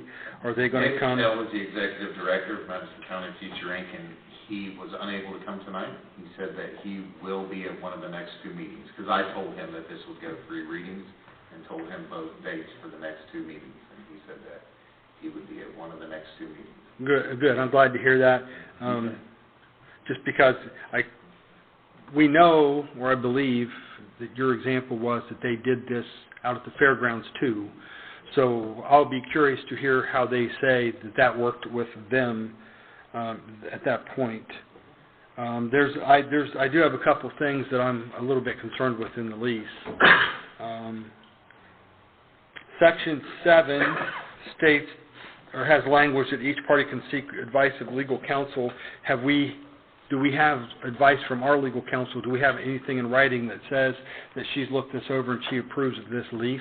This lease was looked over by Law Director Hitt, and she had some changes that she wanted to make, and her and the county side was Prosecutor Atkins, and they worked together and worked all the kinks out, and they are both in agreement on said contract. But do we have anything in writing from her that says that? I don't know why we shouldn't. It should probably be a document that she's looked at the lease and she agrees that this, or she approves of the lease as it's written. That's something I would like to see. Well, she drafted it. She literally sent you the email, but I would say that you should write her an email and ask her for written confirmation that she is in agreement with the lease. Okay. That'd be my recommendation. And later on, these are just things that I would like to make sure that we kind of talk about later. Section 11.2, I believe, 11.2, talks about commercial general liability insurance. So it seems to me that that's something that the CIC is going to have to purchase. And they're going to have to put that and make the city an additional insured on the policy so if anything goes wrong. Because while it's being built, from what I understand, they would be the one responsible for this. So that's something I think I would like to make sure that we're talking about. Greg, if you want, you can just email me which sections you have questions on and what the questions are, and then what I can do is I will loop me, you, and David Gallo into an email, and Jennifer, and get all those answers for you, because we want you to have all the correct and right information. Okay.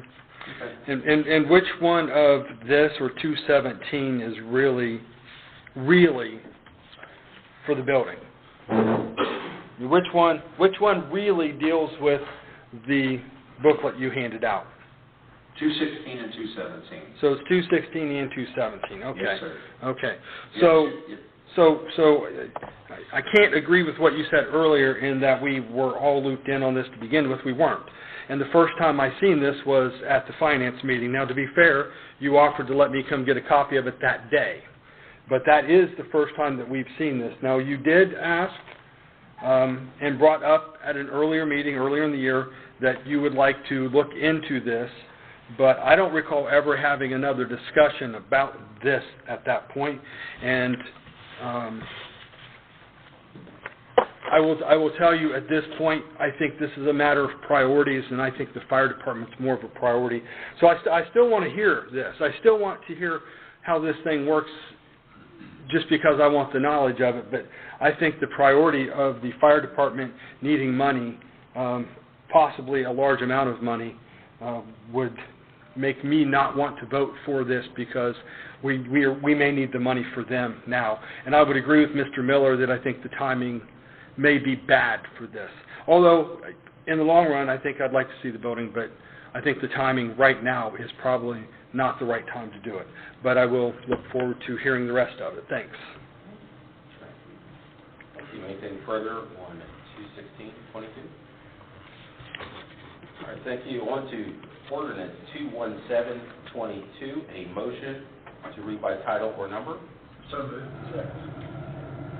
Ordinance 21722, sponsored by Josh Peters, an ordinance providing the issuance of not to exceed $3 million of bond by the City of London, Ohio, for the purpose of financing a portion of the cost of the acquisition and construction of a new city gymnasium and matters related to such bond, and declaring an emergency.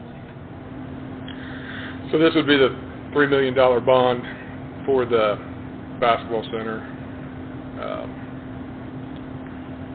And I just say, yeah, let's wait and let's see what Dave says and go from there.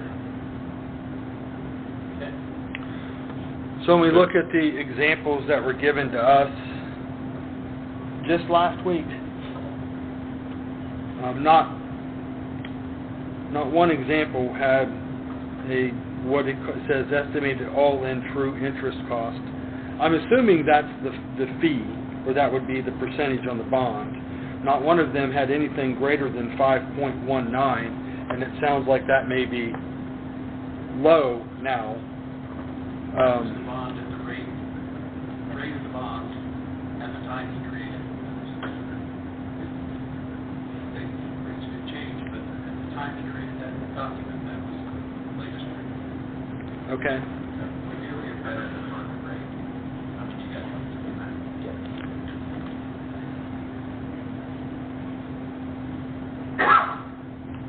Andrew Dillion, 6060 Fifth Street. So the $200,000 number that you said is appropriated in the new budget for the basketball center, is that based on that rate of 5.19? Okay. So the current rate right now is 7. That's with you guys getting it, I'm told, that's with you guys getting the municipality credit. So it's actually going to be more like $310,000 because you're doing $100,000 on the principal. And we do the math. The principal is going to be $100,000, and then the interest is going to be $210,000 if you do it by 7%. So it's actually $310,000. All I know is he ran this sheet and gave us 5.19%. And how long? Last week. Yeah, well. I don't think it went up 2% anymore. Well, you probably want to check that. I know it went He'll up bring it at the next 75 meeting. basis points, I know that. He'll bring it at the next meeting. He'll be here at the next meeting. Are we also going to have... Next meeting or the one after that. Okay. But they only have 2 left and the year's over. So, but are we going to have someone from the bonding company here again? Thank you.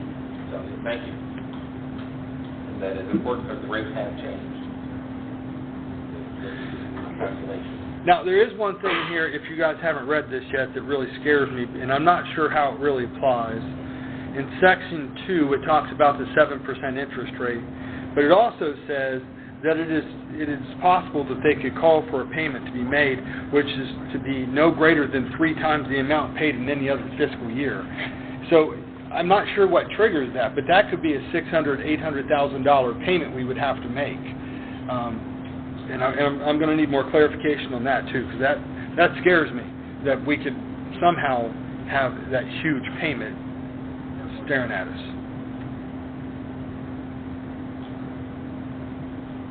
Thank you. Anything further on 21722? Yes, Mr. Norton?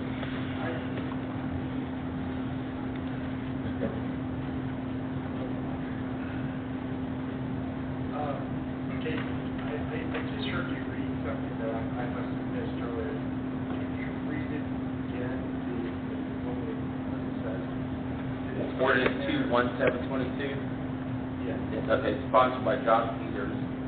An ordinance providing the issuance of not to exceed $3 million of bond by the City of London, Ohio, for the purpose of financing a portion of the cost of the acquisition and construction of a new city gymnasium and matters related to such bond, and declaring an emergency. Can you clarify for me when it says a portion of? When you say $3 million, you want $3 million, but if you're saying a portion of the cost, does that mean you're thinking it's going to cost more and it's going to be more? Because that's how I'm reading it. I don't have a glasses. Oh, okay. I'm looking over. Oh, okay. I'm like Mr. What that means is there's a construction cost, and then there's a equipment cost. There's basketball rims, toilets, faucets, sinks, flooring. So a portion of it is for the construction, the other portion of it is to pay for the other stuff. That's basically what it's saying. A portion of the $3 million is for the construction of the building. Other portion is for the... So the total amount is going to be... Right. Okay. Right. Because the way it worded, it just sounded like... Yeah, I told him, I said, I know what he's going to ask about, because it does sound... All right, thank you. Thank you. Thanks for the clarification. All right, any further questions on 21722? Okay, on to 21822. A motion to read by title or number. I respectfully ask that we be allowed to enter into executive session with our auditor, please? Under what provision? Because I want to sit and talk with her. Personnel. Because you have to call it a special, you have to call it. There has to be a reason. Personnel. Okay. For the purpose of personnel. Correct. Okay. Okay. Thank you. All right, then we'll take a roll call, including Tina Combs, the auditor, into our executive session. So personnel, does that apply to elected officials? Yes, you're an employee of the city. You pay by them. Okay. Set the salaries.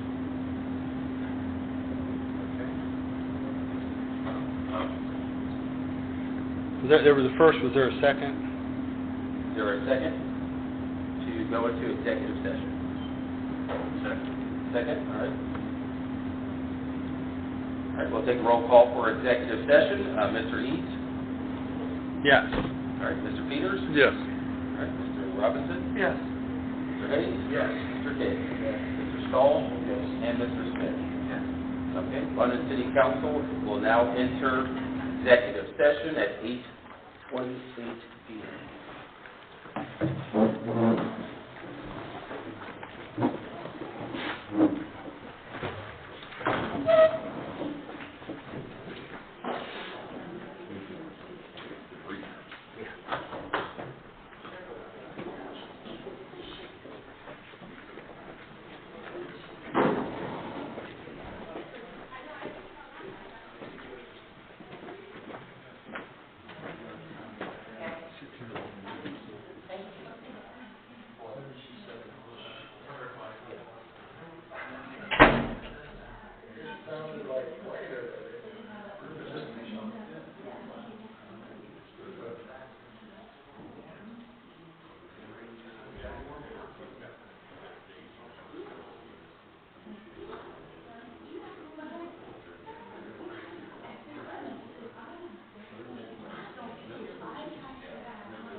Oh, I want to say for everything. Yeah.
Yes, no.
Absolutely not.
Yeah, you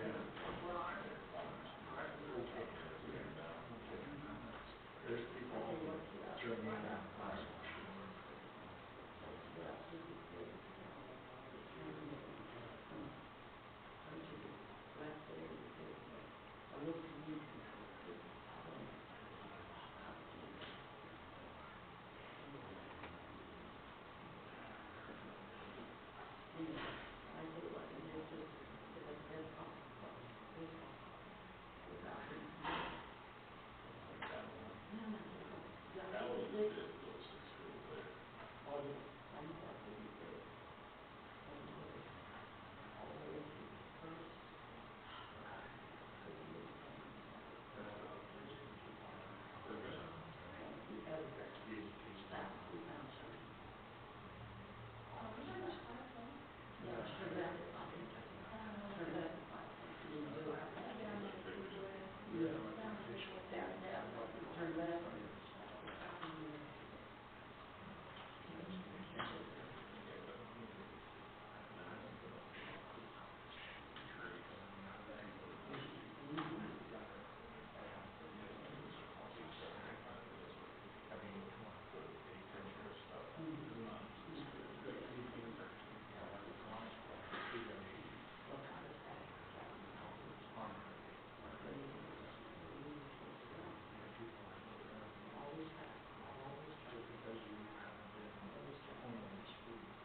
Put them in a hot pan, no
They wanted to do tapping water. Right. But then they counted, and then that's why they got the, And I think they're running sewer right now, too. Oh, yeah. All the way out there, it's not about, because now they've got utilities. well, that, you know,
we will be robots.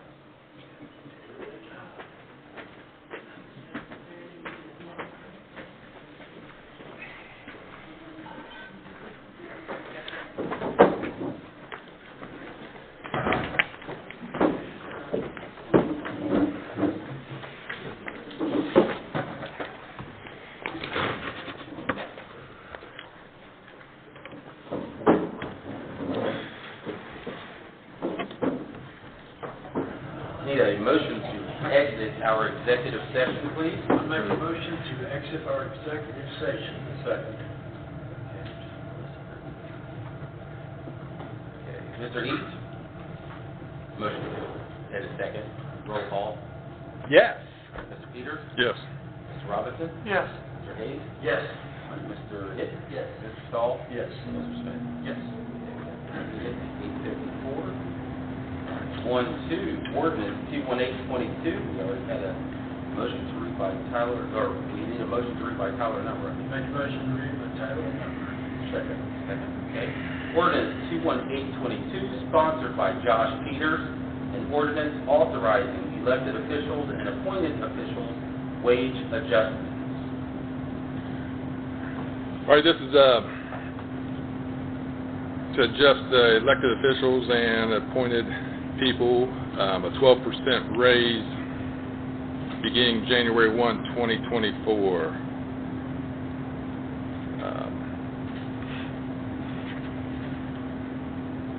I just want everybody to know that I am not in favor of this.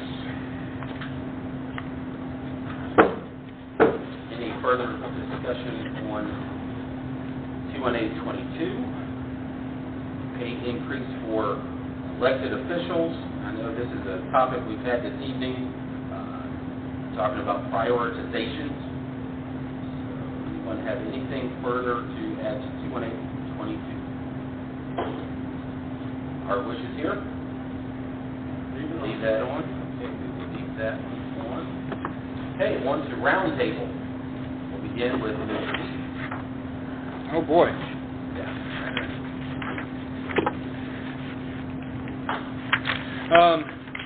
Hey, I think there's a lot of people show up tonight. There's a couple people I don't know that I've seen them here. If you wanted to speak, when you come, there's supposed to be a sign up, just in case, if you weren't aware of that. And you haven't had a chance, and I don't know that you raised your hand if either of you wanted to speak or had anything you wanted to add, but I appreciate new people coming tonight. A lot of things here. This is what I'm going to say. Brenda talked about perspectives. So let's talk, here's perspective, I think. The mayor has a child that plays basketball. Of course, he's going to be around people that think that's a great thing. If you've got people that are involved in basketball or volleyball, they're going to think that's a great thing. However, the people that have talked to me, they're not in favor of spending $3 million for this facility. But my perspective's different. I've got grandkids that could play, but the people that have called me or stopped by, they're not interested in this. They're not in favor of this. I think if down the road, if the fire department gets straightened out down the road, and quite honestly, when you look at it, $200,000, it's a lot of money, and it's coming out of somewhere, right? But in a budget of $21 million, that's a drop in the bucket. I understand that. I just don't know that it's going to stay there. And my perspective and the people that talk to me, I just don't see that I'm going to be able to support this moving forward. Thank you. All right, thank you. Mr. Peters. I'm going to go off kind of with the whole fire department thing. I think we need to be able to fund the fire department before a basketball center. I would love a basketball center. I think it's a great plan. I think we need it in the community. But until we get this fire department funded by passing a levy, I'm going to be against it, unfortunately. I think once we pass that, then we can look into it. So, come May, after it passes, then, let's bring this back up and then go from there. I want to thank everybody for coming out today. Anthony, I know we're going to miss you. Sorry you're leaving. You have done some great things here on council. Do appreciate that. All right, thank you. Mr. Robinson? Well, I'm going to touch base on what these two gentlemen have talked about. Of course, I have a child involved in sports and this and that, but, you know, one of the biggest complaints that you always hear is kids are lazy nowadays, and they don't get outside and they don't do anything. So we're taking away the only thing that we have left in this town other than the pool for our children to do. So what are they going to do if we don't have anything available? What if we have nothing that sparks their interest to give them something to work on? It's basically we're giving up on our children. Talk about privatization. There's a lot of things that maybe myself, we don't need to fund, but my neighbor needs it. So I'm going to vote in favor. So, giving up on a certain part of our community is not important to us than what is. So, I challenge everybody to understand that us as a whole need to look at it, understand our children come first. Anthony, thank you for all the dedication, hard work. Really appreciate it. All right, thank you. Mr. Case? Let Mr. Hick go ahead. Okay, Mr. Case? Yeah, I'd like to thank everyone here showing interest in what's going on in the city. I'd like to thank Anthony for his time on council. He's done a good job presenting material from BPU and stating that clearly so that we can understand what's going on. Appreciate that. That's it. Thank you. Mr. Stahl? I also like to thank Anthony for his time on it. How it is kids trying to do it. And my kids gathering, there's many things to be involved in it now, and it's hard. I got told the time because I didn't do something I should have called it. And good luck with it and everything, and thank you for all your help and all that. I'd like to just talk a little bit about, we've given the book on the Aqua last time, and I got home was reading it, got reminded about something new happened.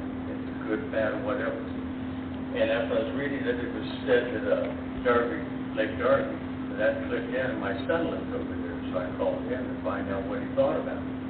And I won't repeat what he said about it. It's up to me. I can give you a little bit. He showed me a bill. He used 3,400 gallons, $42.09 this last month. Then they charge you for using water, $13, $55.09. Then the sewer charge was $42.58, so $97.67. Well, we're 3,400 gallons of water, and that doesn't count yet their own trash. So that's another $30 gas is outside. So what would he pay for it? He paid $137.67, and like myself, I paid $63 last month, and that counts the storm sewer and trash $17.80. Cheap compared to what he's paying, and then we still pay for the meter and all that. So we've got to look at it. You're in a business that's looking out to make money. It sounds good, but I don't know if it's a good thing or not. I just dug into that a little bit since my son lived there. And anybody wants his number, he said I could give it to him if they'd like to talk to him. He'd be glad to talk to anybody. And I'd also like to wish everybody a very happy Thanksgiving next week. That's all. Thank you. All right, thank you. Mr. Hayes? I want to thank all city employees for jobs well done. I want to wish everybody a happy Thanksgiving. Take time, Thanksgiving, be thankful for your country, be thankful for your family, be thankful for what you have. I'm not going to touch on any of this tonight, but we've got a lot of problems, and we've got a long way to go and a short time to get there.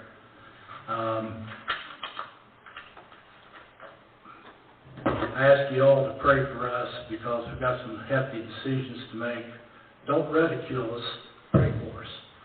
I ask the whole city, don't ridicule us and don't put us down and don't make us out like we're not, we don't know what we're doing. We do know what we're doing, but we need prayer sometimes. So I ask for your prayers. And I ask for prayers for the city of London. I ask that God keep his hand over this city, protect the citizens. watch over our law enforcement officers and our firefighters, first responders, and keep us all safe and well. Mr. Smith, you're an awesome guy. I love you. I know we've disagreed on one thing that would come through here, but all in all, you're a heck of a pastor.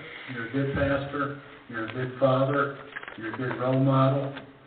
And if I had kids, I'd have them looking up to you. You're a good man. And I appreciate you, and I love you. That's all I got. All right, thank you. Mr. Smith. I'm going to say everything I've ever, no. No, I want to thank Mr. Norman. I really appreciated that. We didn't always agree, but I definitely think his heart, which I do think that London is a very blessed city. Being the pastor working with churches, I have been on the other side working with city government, and London definitely does have people that do care and want to see good things.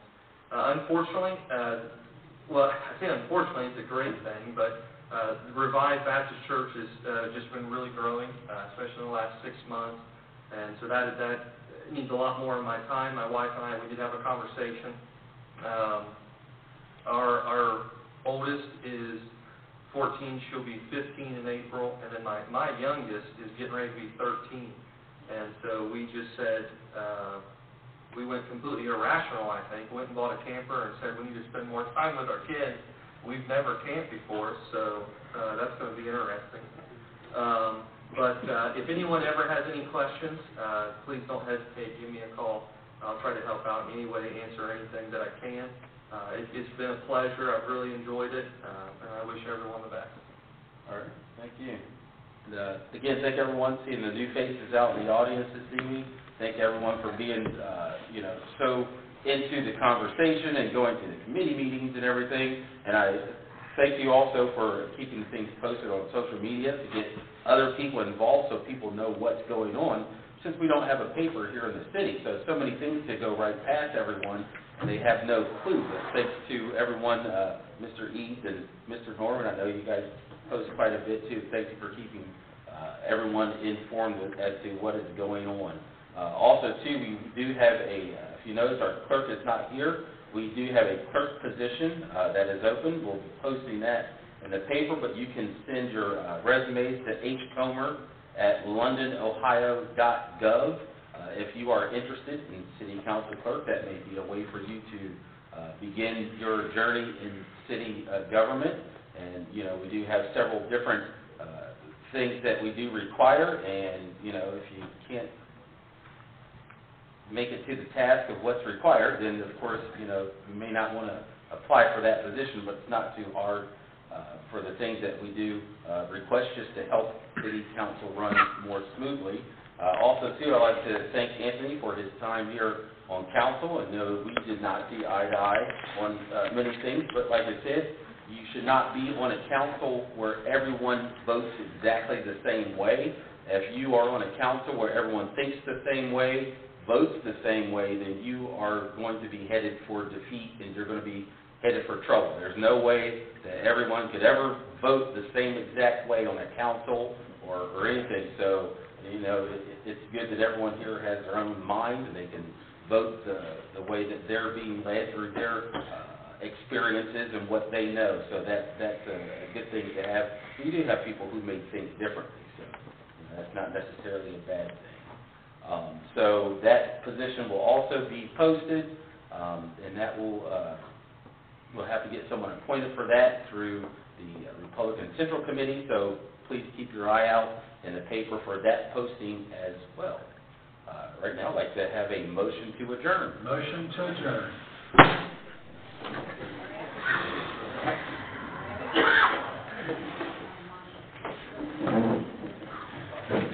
Figure out what's going on with this recording system, how come all of a sudden it doesn't work. When the other 300... I'm going to hockey.